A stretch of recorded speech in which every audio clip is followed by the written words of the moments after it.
ফেরাউন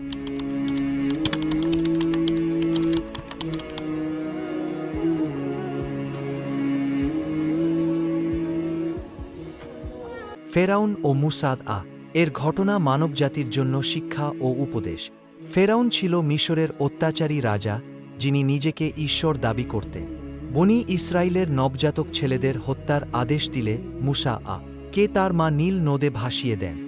ফেরাউনের স্ত্রী আসিয়া তাকে সন্তান হিসেবে গ্রহণ করে। নবুয়ত পাওয়ার পর মুসা ফেরাউনকে সত্যের পথে দাওয়াত দেন। ফেরাউন অহংকার ও জুলুম চালাতে থাকে। আল্লাহর আদেশে মুসা লাঠির মাধ্যমে অলৌকিক ঘটনা দেখান। সমুদ্র বিভাজিত হয়ে বনি ইসরায়েল পার হয়, আর ফেরাউন ডুবে মারা যায়। আল্লাহর শক্তি ও সত্যের বিজয় স্পষ্ট। ফেরাউন একের পর এক আল্লাহর পাঠানো বিপর্যয় দেখে শিক্ষা নেয়নি। মুসা ধৈর্য ধরে আল্লাহর সাহায্যের জন্য অপেক্ষা করে। যখন ফেরাউন তার সেনাবাহিনী নিয়ে বনি ইসরায়েলকে তাড়া করল, তখন আল্লাহ মুসা এর মাধ্যমে সমুদ্রকে বিভক্ত করে। বনি ইসরায়েল নিরাপদে পার হয়, কিন্তু ফেরাউন ও তার সেনারা ডুবে ধ্বংস হয়। এই ঘটনা অত্যাচারীদের পতন ও ঈমানদারদের জন্য আল্লাহর সাহায্যের প্রমাণ।